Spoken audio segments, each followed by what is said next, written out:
Hello, everyone. Welcome to Dungeons and To Be Determined. This is the fastest 60 minutes in tabletop RPG live plays. We will be completely improvising a tabletop RPG using your suggestions. We don't know the rules. We don't know what genre this is going to be. You will be helping us decide all of that. Chat, thank you so much for tuning in. Let's do a quick whip around on the folks on the screen. I'm Joey T. Badger, your host and player, and we have going down and up. That's you, Kaylee. I'm Marissa Farmer. I'm Bridget Copes. And I'm John, the Game Master. Yes, the only set role right now is the Game Master.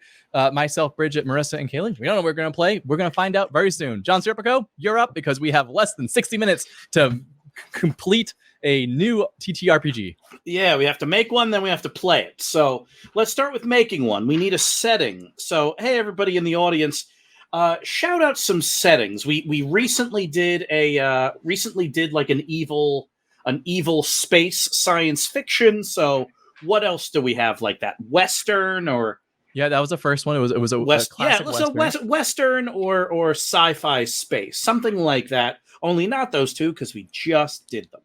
Mm-hmm. And glacial, I see coming in from the chat.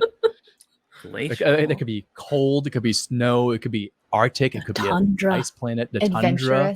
Adventurous. We're going with glacial.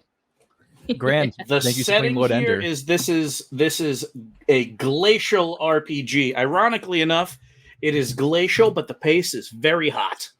So this is a glacial RPG. It takes place at the edge of the edge of survivability. You are in the icy north. At the edge. They call it the edge. Just at the end of So is there so folks in the chat, is there anything particularly interesting, unique, hilarious about this icy setting? Is it modern? Is it Earth? Is it somewhere else? And also, while we're thinking of that, we should probably name this glacial RPG. So while the chat is thinking about that, players, let's go to you. I need 2 words that will be the name of this rule book that we use here. Mm-hmm. Oh, I'm sorry. The chat just said it was Earth. Ooh. It was. Okay. So people enter kind of big. So now that we know that it was Earth and is slowly eroding away, I need 2 words to name the game. Ooh. Just word associating off of glaciers here is mainly what I'm going on. What's the word when they like not sheath off? Avalanche? Or avalanche? Have. That's what I was thinking, yeah. So we are going to go, the title, thanks to Dazzle in the chat, is Shards and Sensibility. Mm-hmm, sure is. Well done. A game of calving and climate change. Wow. Amazing. I'm sorry, what's the first one, sir? Calving? Calving. Calving. Okay. Which, if you've ever actually seen a glacier shed its front layers, the sound is unlike anything else you will ever hear in nature. So, Shards and Sensibility, a game of calving and climate change. This is a post-Earth setting, and I wish everybody luck. So the next step is figuring out what we roll. So thankfully, thanks to a survey as the show was starting, we know it's 2d20. And because things exist constantly in the balance in this tenuous and fractured post-Earth future, here's how this is going to work. You have 2d20. 1 die is going to be the high die. 1 die is going to be the low die. If when you roll, the roll is positive, any kind of positive, you succeed. Ooh. If the roll is positive by 10 or more, it's a big success. Ooh, oh, what and what is that called? That's going to be called Snowfall. Snowfall. 10 plus is a snowfall. It's the best possible result. Similarly, on a negative, This is from rolling 2d20s, John? 2d20s. Yep. One's going to be your positive die. One's going to be your negative. So long, if you add them up and we get a positive, Got it. great. Got Oh, it. we can call them high and die. High is a good one. Die is the bad one. If you do not, I'm not going to call it that. I'm but gonna call it. You can. It's not a rule. That's just something we do. So, and similarly, if you get a net negative, it's a failure, and a negative of 10 or more is a, let's call it a crack. Crack. Okay.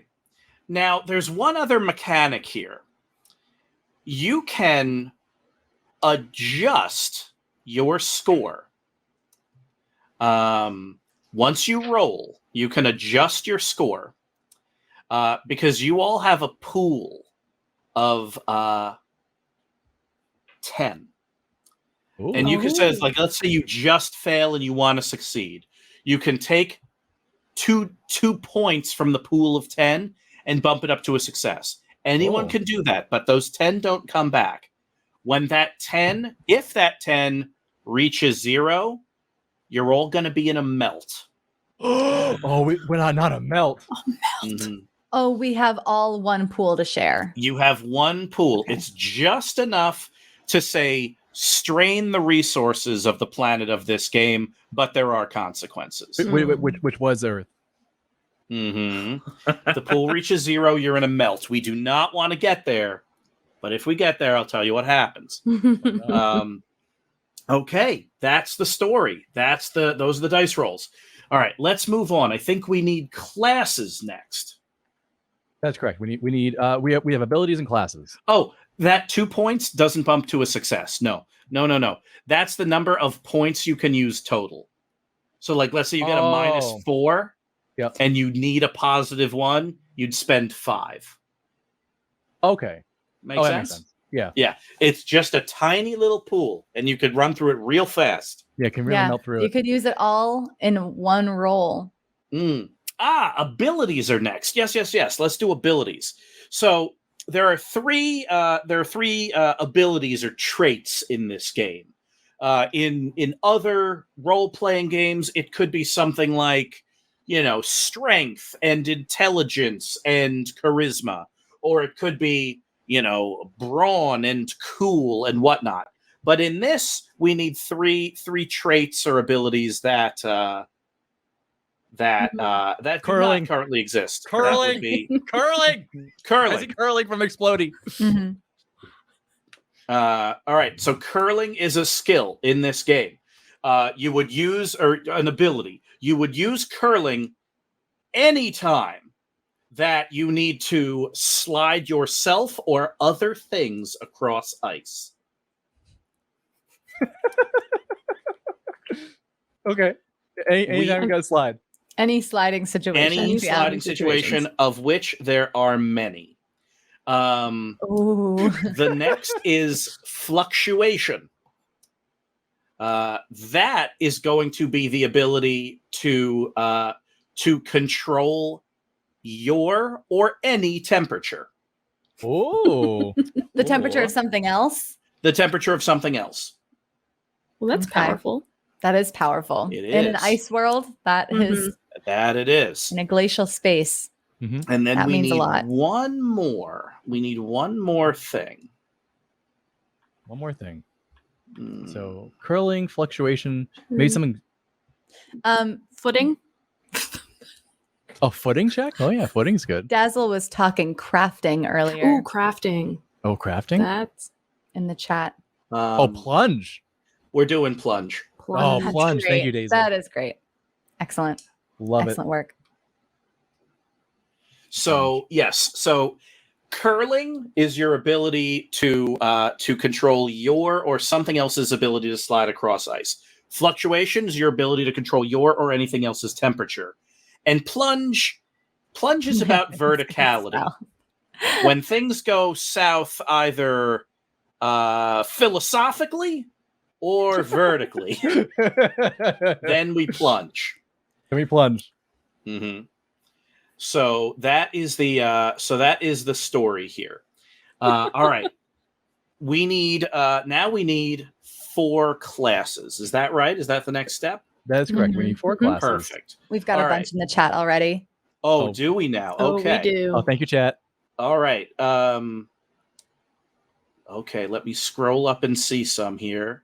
One class is the Thermomancer. Oh, yeah. That's a good one. All right. Now, the Thermomancer's special ability is that when rolling fluctuation, you roll 2 positive dice and keep whichever one you want. Oh, that's so powerful. There's also the Skip. Scoop. Oh, no. That's another class. Oh, okay. The Skip. Yeah, this world is so cold and dangerous that every class only has one special thing about it. The Skip is a combat curler. When rolling curling in any kind of combat setting, you can re-roll either die once, but you have to keep the second roll. Okay. We also have the Roper. The Roper. The Roper does not have a dice-related skill. The Roper's ability is the result of a plunge roll will never result in your death. Oh, so you basically can plunge. So it's like Zlovs. Yeah, you can just die. You dive right in. Never result in death. Never result in death. And finally, Hey, that's a power. arguably the most dangerous of all of the classes, the washed-up former Olympic figure skater.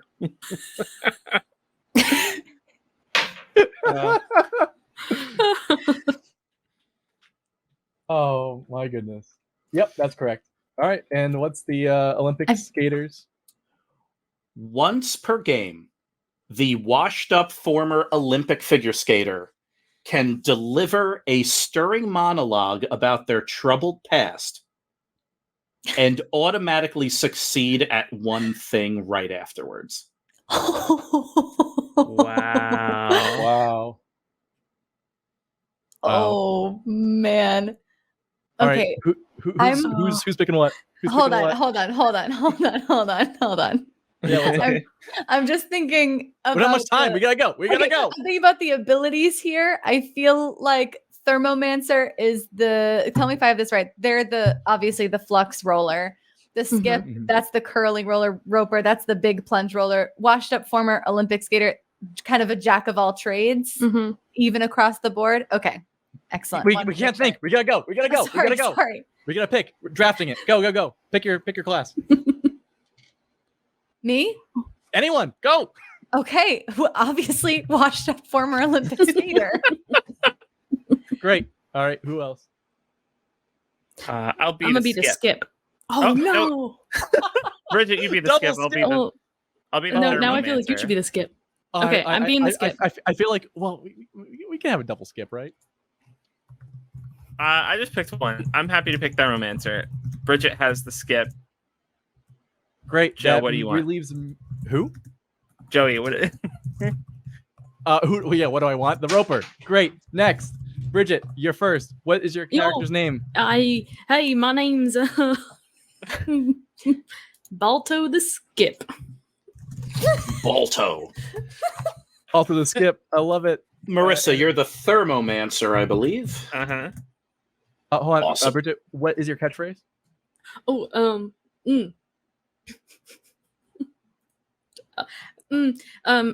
catchphrase. My catchphrase is just get under it and get it done.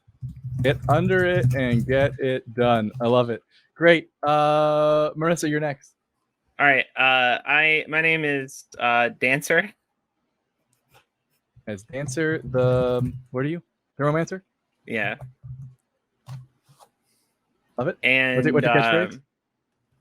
we. Good one. Love it. Perfect. Kaylee? My name? Yeah. Donna Perry. Mhm. Anna Perry, the washed up former Olympic skater. What's your catchphrase? I was on a Wheaties box.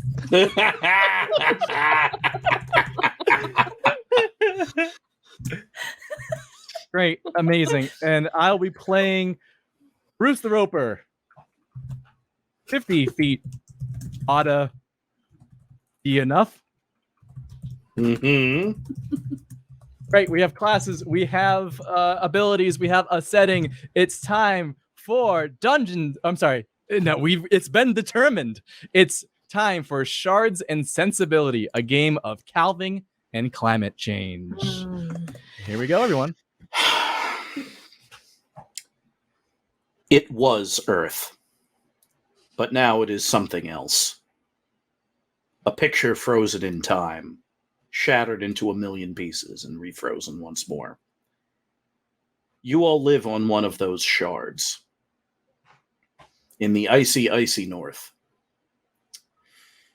What is the name of your home shard?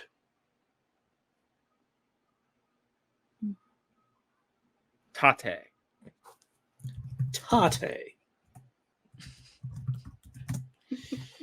The leader of Tate is someone you all trust very, very well. With a name that predate. Oh, actually, before we get any further, is this our first session, or have we been playing this game a while? Oh, we've been playing this game for a long, long time. We've been playing since it was Earth. Yeah. Absolutely. Yeah, it's been that long. Yeah, it's actually one of those intro modules that starts with Earth to ease you in, and then like we're getting close to the end of the book. Absolutely, yeah. So as you all know, the ruler of this shard, this shard called Tate, is someone named Isabella Ice Cube. I need all of you to just give me one word on Isabella Ice Cube. She killed the last polar bear. Mm-hmm. No nonsense. I gave more than one word. You did, so that's going to be enough. Killed last polar bear and is no nonsense. You took our words. That was in fact 6 words. So I just saw it so clearly. I know, but now we lose 2 words later on. Yeah. And they can come out of any sentence. Any sentence. We gotta be careful. So you now have a 2-word. I do this every session. You have a 2-word deficit that I can enforce at any time. It's called being below 0. Yes. You have word count below 0. So nice. Tate is remarkably beautiful. Considering the rest of the world as you all know it, the world as it is now. You don't know if it's the physical composition of Tate, because it really is just buildings huddled together in clusters around piles of burning refuse. And frankly, every shard looks like that. But maybe it's the people. Maybe it's the people here that make it beautiful. Mm-hmm. The fact that they haven't given up. And a lot of that has to do with Isabella Ice Cube. People just seem to think if she can endure, so too can all of us. Which is what makes this meeting very troubling. Isabella summons you all to her home, which also doubles as a city hall of sorts and also a hospital. I salute. Dancer, I salute.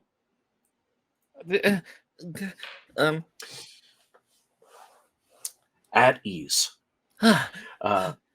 Isabella, a lot of her kind of physical stature is, I mean, just it's the Arctic blue eyes, it's the stern look, but it's also the pelt of the last polar bear that she wears across her back and shoulders like a big imposing badge of office.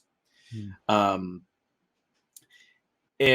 she brings you all in and kind of gestures for you to close the door behind you.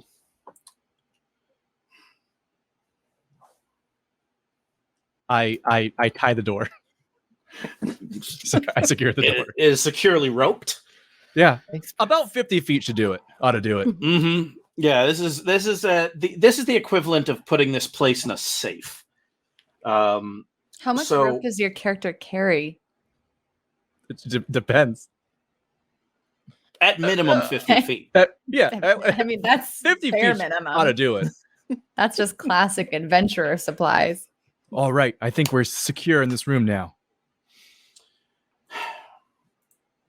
Okay. I want one of you to roll. Actually, I should probably open this up myself so that I can confirm the rules. Even though we've played this game dozens, if not hundreds of times, I'm still confirming the rules. It's a thick rule book. It's absolutely immense and heavy too. I want one of you to roll plunge. This is really going to be assessing the situation because Isabella Ice Cube looks grave. Whoever's feeling lucky can roll it. I'm feeling lucky. So that plunge is 2d20s. Mm-hmm. One high, one low. You tell me which is which. All right. I'm going to say the first one is the high. The second one is the low. Oh, wow. Uh-oh. Okay. The high was 1. The low was 5. So -4. Uh-oh. I'm dying. Oh, no. Oh, no. I knew it when I woke up this morning. Happens to the best of us. It's your The time. best of the worlds. I don't want to, mind you. But look, she pulls back the sleeve on her kind of rough-hewn, like woolen jacket that she wears under her robe. And sure enough, there's this kind of like dark, widening splotch on her arm. It's Permafrost. It's permafrost. It got you. Ice Cube, no. I thought we escaped unharmed from the permafrost lands.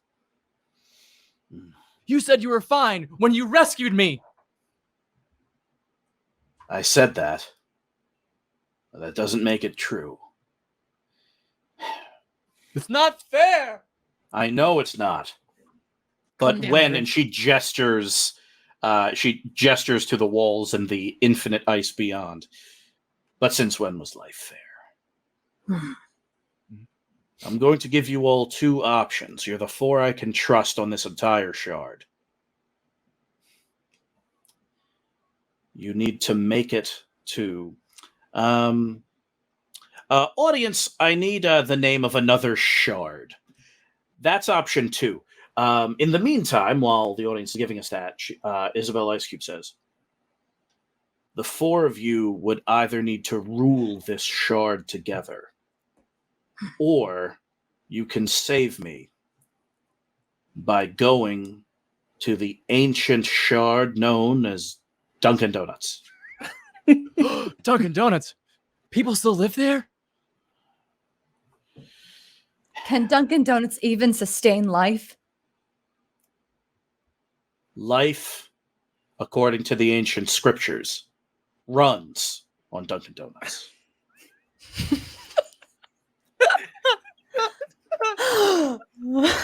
The ancient books speak of profound healing properties found on that shard. We have lost touch with that shard many, many seasons ago, when the great communication network fell out of the sky encased in ice. Unless the four of you want to suddenly become government bureaucrats, I'm going to ask you instead to travel to Dunkin' Donuts and find whatever healing magics they have there and bring it back for me. Wait, are you talking Of course we will. about the prophesized Kulada? Shh, she slaps you. Oh, Bruce. Do not speak in the ancient tongue unless you truly know what it means. I'm sorry. I'm just trying to impress upon you the importance of this situation. Am I wrong? Is it true? The Bruce fabled will know for sure drink? when we get there. Ow, why did you slap me too? I felt you could use another one. All right, Can I slap Bruce too? John. Yes, yeah, of course you can, Dancer. Comedy comes in threes. Wonderful. All right, Game Master, I get slapped 3 times. That gives me the triple slap bonus. Yep. Just be sure to note that on your next curling roll. Okay, so all of you need to now travel from Tate to Dunkin' Donuts. We have to. You must. We must. We We must must. save Katie Snowflake. Isabella Which is your nickname for Isabella Ice Cube. That's what I've. Katie Snowflake was a nickname I gave her on my first day on Tate, and I'll be darned if I'm the last one to ever call her that. I've been trying to get it to catch on. Oh, this is a flashback. All right, so we are going to thaw back in time to the flashback. Isabella Ice Cube is standing atop a great pillar on the battlements of what to you, Donna Perry, is an unknown shard. Hello? Hello? Hello, stranger. You mean there are people on this shard? People besides me? There are. She pulls out a pair of binoculars clearly made from ice, and she kind of looks down from the battlements at you. My name is Isabella Ice Cube. Normally, I don't share that name with anyone, not in the Tate. And normally, I force any visitors to undergo a great and profound personal trial to prove their strength and virtuousness and loyalty. However, it is very clear to me that you are former Olympian Donna Perry. It's true. I am a former Olympian, and I am Donna Perry. Now I know what I look like to you. Just a washed-up former figure skater with nothing to offer. But let me show you right now how much value I bring. Isabella, I am terrific at coming up with snappy nicknames somewhat similar to your own. Prove it. What if I called you Katie Snowflake? Welcome to the Shard. And back to the present. And that's how it went. Oh, my apologies. I never meant to call you out. I've been thinking during our flashback time of anecdotes, and I think Well, I know you how to should get have been there. listening. Balto, Well, I was strategizing instead. You know I do that. you are our chief strategizer. I am. What's your big plan? We get under it and we get it done. We all know no one has survived across the infinite ice. The remnants of the sun burn them. There's no food, there's no creatures. But if we go under the shard and we Under the travel shards. through the infinite waters, we will come up at our destination. Dunkin' Donuts. How would we even do that? It's full of water and unsustainable.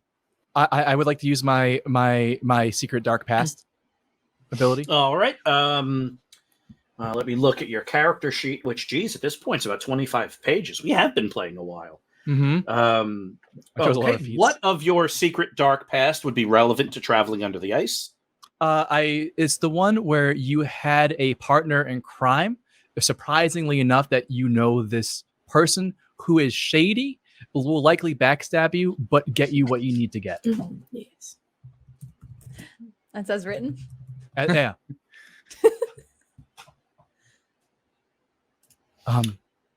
I know someone. Surprisingly, I have a dark past. But I think you might know her by the docks. Her name's Liz Sneevil. Liz And Sneevil. I know she has access to a submersible. You all head to the docks, and the docks of the Shard are made of these big floating planks of ice, connected to the main Shard, with icy, frothy water in between. It'll freeze a finger right off of you if you dip your hand in for more than a few seconds. On it are, big metal-hulled boats, belching thick, acrid smoke from burning whatever it is they found in their travels. And sure enough, all the way at the end of the dock, because there isn't a slip big enough, is your contact, Liz Sneevil, a great scarred humpback whale with a computer sticking out of her head. Liz. She slaps you. Oh. Good to see you Get him too. with the other flipper. She does. Oh no, Good, where's the now third I one can coming finally... from?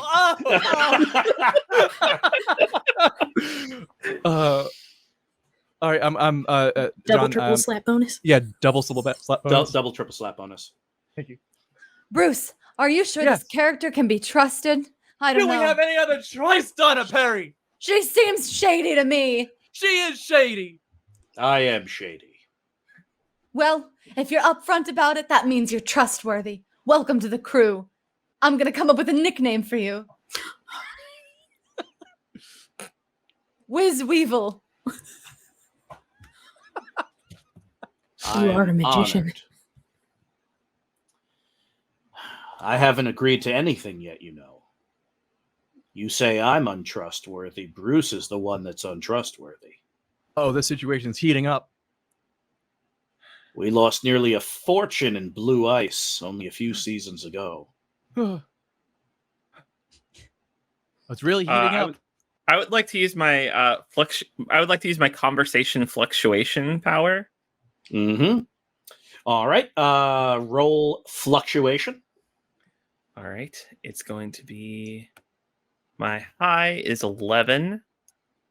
My low is 19, but because I am a thermomancer, that means that I get to pick 2 d20s and get the highest. And it doesn't matter. 19 is really hard to beat, so it's -7. What? No, you choose an automatic success. No, you roll 2 d20s and pick one of them to be your high, and then you roll a low. Oh, and okay. In that case, the order of operations was 11 and 19, so I'll pick the 19, and then the low is 12, so 7. What is it that you do, Dancer, to calm the increasingly irate humpback whale, Liz Sneevil? I've been releasing like my jets so that it becomes slightly warmer and warmer. And I've elevated the temperature of the room by like 5 degrees slowly but undetected. And the only way, I guess the way I have to trigger this is just to constantly interject with "we" throughout the conversation to hide the noise. Yeah, and that works. It's the room at the end of the dock. Hmm. Her office. Yeah, you're kind of under what looks almost like a bus stop. And you're just kind of staring into like her big pool of an eye, which is looking at you. With the occasional "we," eventually, before Liz and Bruce re-legislate all of the things that went wrong those years ago, Liz Sneevil chuckles. Been a while since I've heard a good "we." We. Well, if you're talking to me, it means you're going somewhere far. Where are we heading? We're trying to run to Duncan. We're going on a Duncan run. We. Yeah, believe it or not, call us crazy, but we're going after the Kulada. Bruce, you've got to stop telling people that. I believe in the truth. I slapped Bruce. Oh no.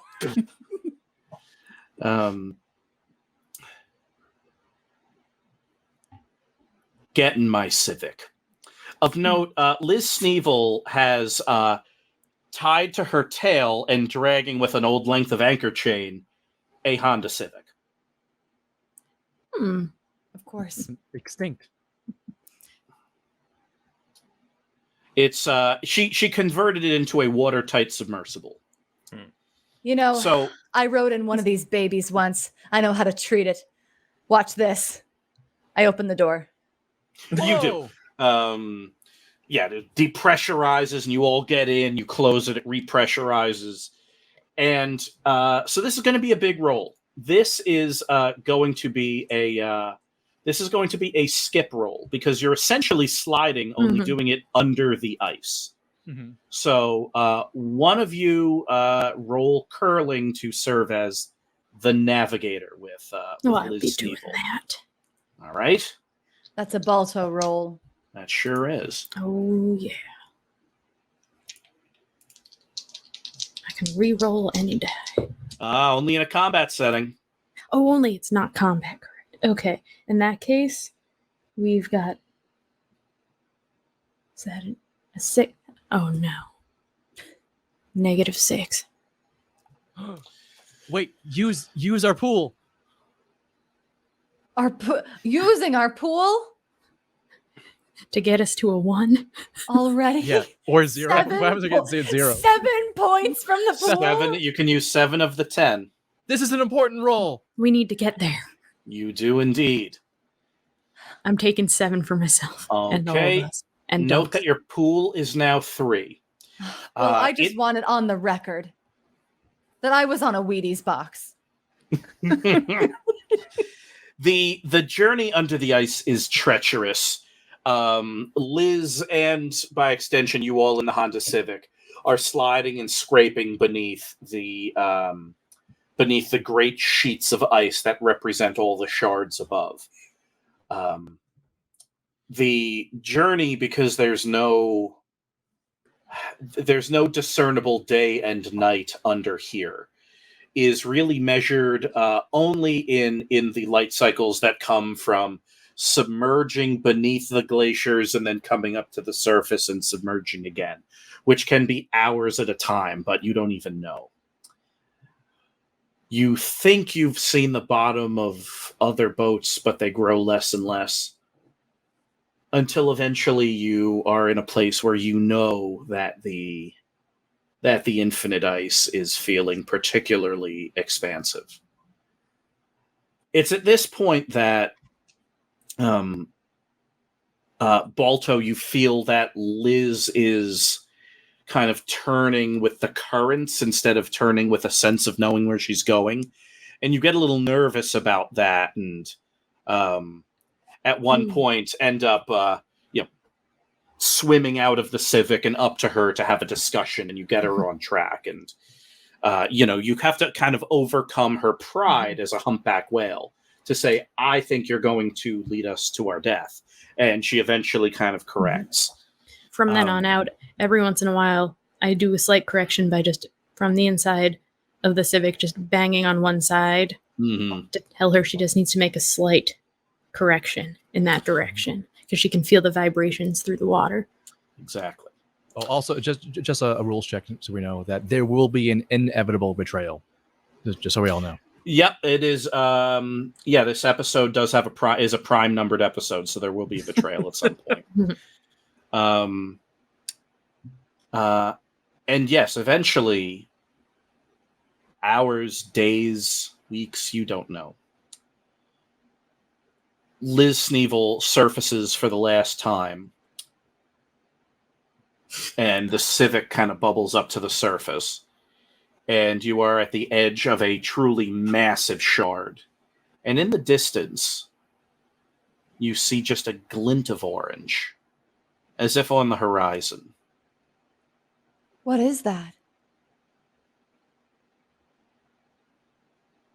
I don't think. Is it a fire?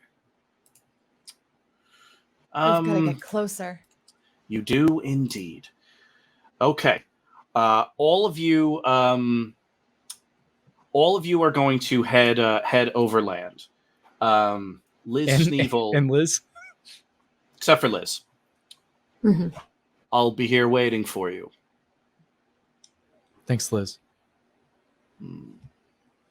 I'm sorry for what happened, Let's back not then. speak of it again. and I don't want to get slapped again.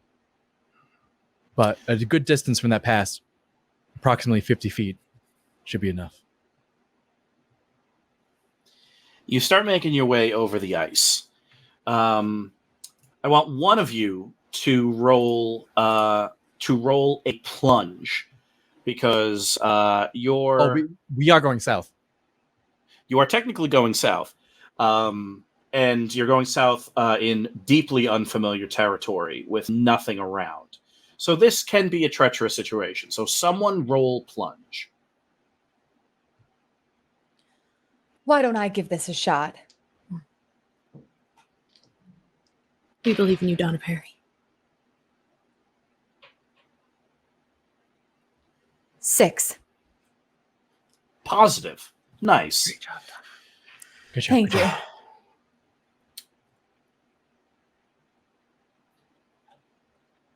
You travel under the hazy whitish sky towards the orange glint on the horizon.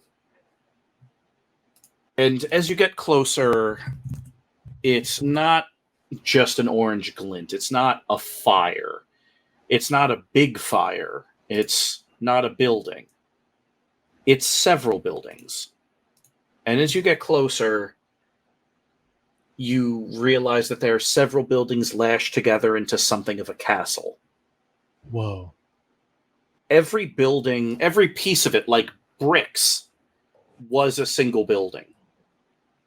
And each building that is stacked together into this massive ziggurat of a construct says, in orange letters, Dunkin' Donuts. Wow. We've made it. It's so beautiful. The legends are true. I take out my ancient history tome we got last session. Mm-hmm. And it says that we need to find a room filled with different cups. And that's where the drink we seek is. Looking for a cup room. Cup room. Cup room.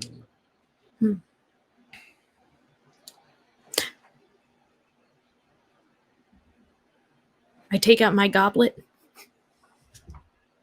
and I put it next to the closest wall in the closest building, the wall of the castle. And I listen. And then I say into it, "Is anyone in the cup room? Is anyone in the cup room?" And then I listen again. going to be a fluctuation roll. I don't roll these often. I gotta remind myself how it works. Trying to control how warmly we're received. Mm-hmm. One high and one low. Tell me the score. One high. Okay. Oh, we got an 18 and a 16. Positive 2. Positive 2.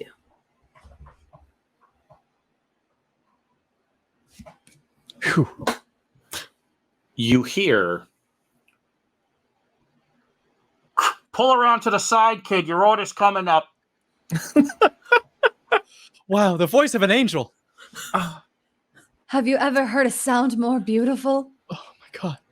Our order is coming up. You know what that means, don't you? What does it mean, Donna? What? I'm It just a means- simple dancer. All our prayers are going to be answered by Dunkin' Donuts.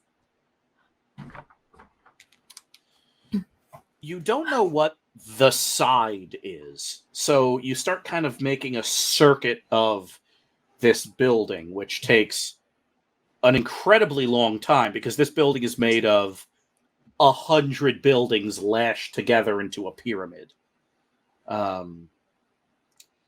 You get all the way around until you see this big blue and this big orange and purple sign that says drive through. And you don't know what drive means. And you know the word through, but it's spelled wrong. THRU. You think it's missing letters. Scarcity. I know how to And slide through. it's close. So you're standing there, and there is something, a window in the side of this great building. But in front of that window is a handsome Camaro. Inexplicably there. Donna Perry, nice. you know this because you've seen such beautiful cars in the Olympic Village. That's right. This is a beautiful car in beautiful repair. And it is sitting there. A handsome Camaro. Reaching out the window is someone wearing a strange, colorful uniform, handing to whoever is in that handsome Camaro your order. A big plastic cup full of this frosty, delicious-looking liquid. Who could be in that car? I've seen cars like this before. I remember cars like this from back in the village. A The Olympic flashback. Village, when I was a girl. Flashback. Your rival, Amelie Spoon, is leaning against a beautiful black Camaro lacing up her ice skates. And she looks at you, Donna Perry.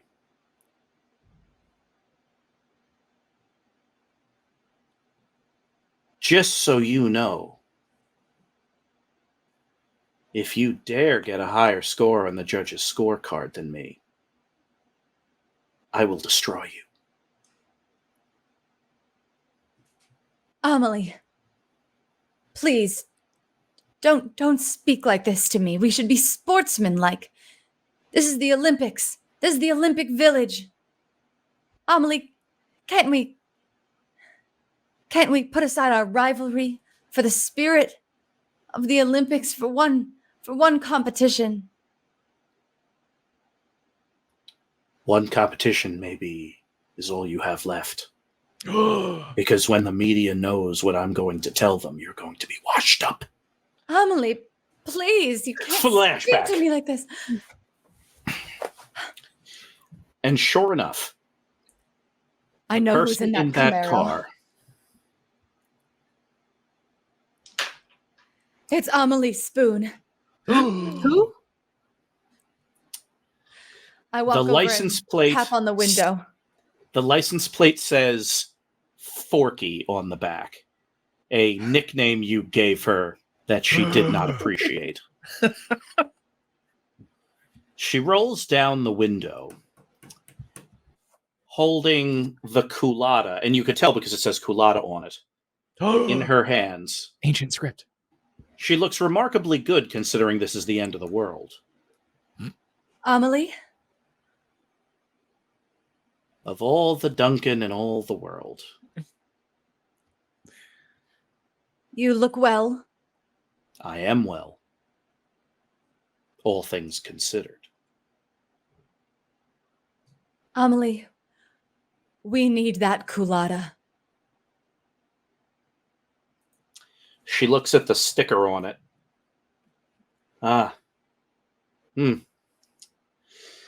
Look at that. It doesn't say Amelie, it says ominous voice whispered through the wall. Yeah, this is yours.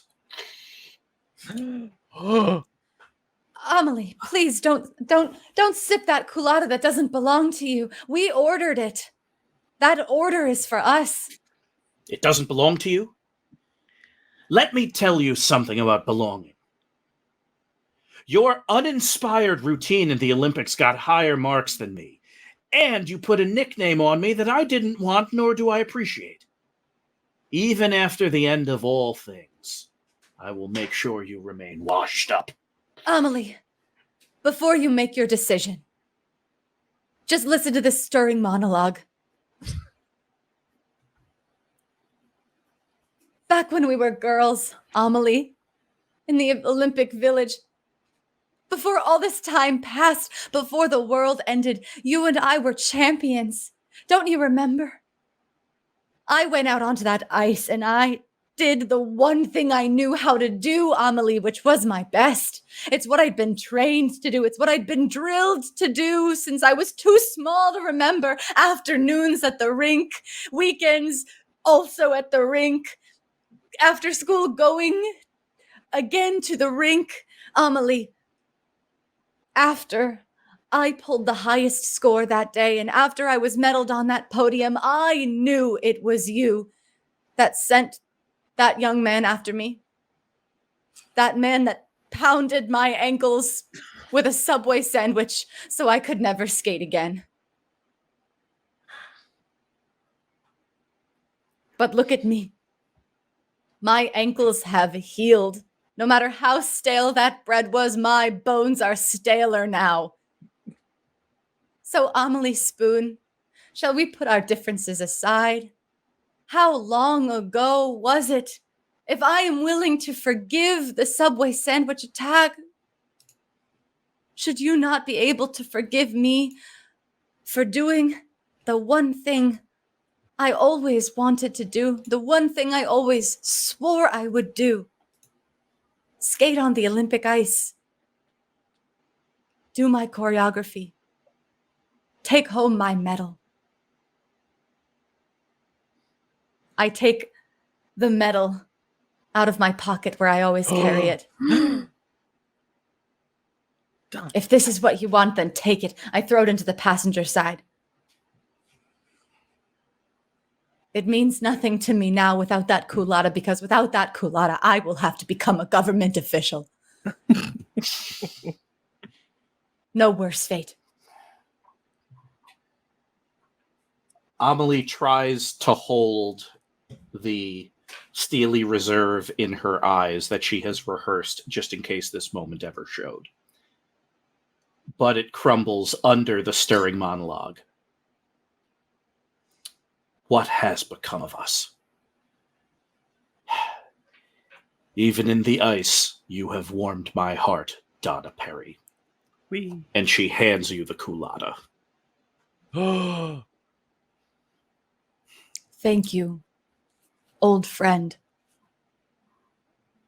A single tear falls to here and then freezes solid. Hours later, trudging across the ice, holding your precious cargo, you make it back to the rendezvous with Liz Sneevil. She is no longer there. You have been betrayed. No! We will end it right there. No! No! Cliffhanger! Ah! Oh, God. prime numbered episode, there is a betrayal. Oh, true. it's true. Oh. Yeah, I don't my make God. the rules. Wow, great episode. Hmm. Oof. Wow, Dunkin' Donuts still exists in this world. We got the Culata. We can figure out how to get back. If we can get the Culata, we can do anything as a team. Mhm. It's true. As It's a true. team. I can't believe you lost your medal. Oh yeah, Gave it away. yeah. Be sure to update your character sheet. Hmm. I'll take it off my character sheet. That was a very powerful magical item too. So that's actually a That huge it loss. was. It's gotten you out of some Practically. jams. Yeah. Big sacrifice. Yeah, Mhm. that was a really big sacrifice, but it's worth it for the Culata. Yes, it And is. this has been Shards and Sensibility, a game of Calving and climate change.